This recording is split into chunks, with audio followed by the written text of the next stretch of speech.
କୁକୁର ଚିହ୍ନିଛ? କୁକୁର ଦେଖିଛ ଗାଁରେ କୁକୁର? ତାଙ୍କ ନାଁ ହଉଛି ଲୋଭୀ କୁକୁର ହେଲା। ଦିନେ ଗୋଟିଏ କୁକୁର ରାସ୍ତାରେ ବୁଲୁଥିଲା ହେଲା। କିଏ ବୁଲୁଥିଲା? ଦିନେ ଗୋଟିଏ କୁକୁର ରାସ୍ତାରେ ବୁଲୁଥିଲା। ରାସ୍ତା ପାଖରେ ଖଣ୍ଡେ ମାଂସ ପଡ଼ିଥିଲା।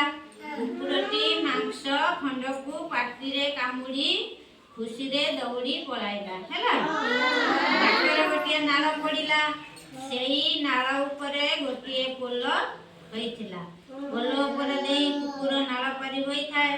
ଏତିକି ବେଳେ କୁକୁରଟି କ'ଣ କଲା? ପାଣିକୁ ଚାହିଁଦେଲା। ଆମର ନାଳ ଅଛି, ନାଳ ଉପରେ ପୋଲ ଅଛି। ପୋଲ ଉପରେ ଠିଆ ହେଲେ ତଳକୁ ଅନେଇଲେ ପାଣି ଦେଖାଯିବନି। ସେ ନାଳ ଉପରେ ଯାଉଥିଲା, ଦେଖିଲା ତଳକୁ ପାଣି ଅଛି ହେଲା। ଚାହିଁଦେଲା। ପାଣିରେ ସେ ତାର ଛାଇକି ଦେଖିଲା ହେଲା। ଛାଇକି ଦେଖିଲା। ସେ ନିଜ ଛାଇକୁ ଦେଖି ଭାବିଲା ଆଉ ଗୋଟିଏ କୁକୁର ମାଂସ ଖଣ୍ଡେ ଧରିଛି ବୋଲି ହେଲା। ଯେତେବେଳେ ତଳକୁ ଅନେଇଲା ଦେଖିଲା ତାରି ଭଳିଆ ଗୋଟେ ଛାଇ କୁକୁର ମାଂସ ଖଣ୍ଡେ ଧରି ଯାଉଛି। ତାର ଲୋଭ ହେଲା। ସେ କ'ଣ କଲା ଜାଣିଛ? ସେ ମନେ ମନେ ଭାବିଲା ଆର କୁକୁର ଠାରୁ ଆଉ ଖଣ୍ଡେ ମାଂସ ଛିଣ୍ଡାଇ ଆଣିବି ହେଲା। ଶୁଣୁଥାଅ, ମୁଁ ପଚାରିବି ହେଲା। ଆଣିବି, ତାର 2 ଖଣ୍ଡ ମାଂସ ହେଇଯିବ। ଏକଥା ଭାବି ସେ ଭୋ ଭୋ କରି ଭୁକିଲା। ତା ପାଟିରେ ଥିବା ମାଂସ ଖଣ୍ଡେ ପାଣିରେ ପଡ଼ିଗଲା ହେଲା। ଏବେ କୁକୁର କ'ଣ କରିବ? କିଛି ସମୟ ପାଣିକୁ ଚାହିଁ ମନ ଦୁଃଖରେ ଘରକୁ ଫେରିଲା। କହିଲ ପିଲେ, କୁକୁର ରାସ୍ତାରେ କ'ଣ ଦେଖିଲା?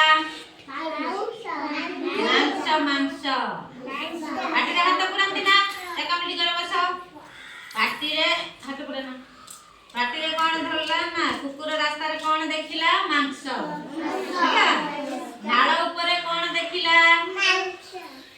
ନାଳ ଉପରେ ଠିଆ ହେଇ ତଳକୁ ଚାହିଁଲା। କ'ଣ ଦେଖିଲା? ପାଣି। Very good. ତାପରେ ପାଣି ମାଂସ ଖଣ୍ଡେ ଦେଖି କୁକୁର କ'ଣ କଲା? ଭୋ ଭୋ ହେଇ ଭୁକିଲା। ତା ପାଟିରୁ ମାଂସ ଗଳି ପଡ଼ିଲା ହେଲା। କହିଲ, ଅତି ଲୋଭ କଲେ ମୂଳ ଯିବ। ତମେ ଲୋଭ କରିବ ନା? ପାଟିରେ ଗୋଡ଼ ପୁରାନ୍ତି ନା? ଗୋଡ଼ ପୁରାନ୍ତି ନା? ଖଣ୍ଡେ ମାଂସ ପାଇଲ ତାକୁ ଖାଇବ। ସେ ଅତି ଲୋଭ କଲା ବୋଲିକି ହେଲା। ଭୋ ଭୋ ବିକିଲା ଆଉ ଗୋଟେ ମାଂସ ଖାଇବାକୁ। ଭୋ ଭୋ ବିକିଲା ବେଳେ ତା ପାଟିରୁ ଗଳି ପଡ଼ିଲା। ଭଲ ଲାଗିଲା ସମସ୍ତଙ୍କୁ?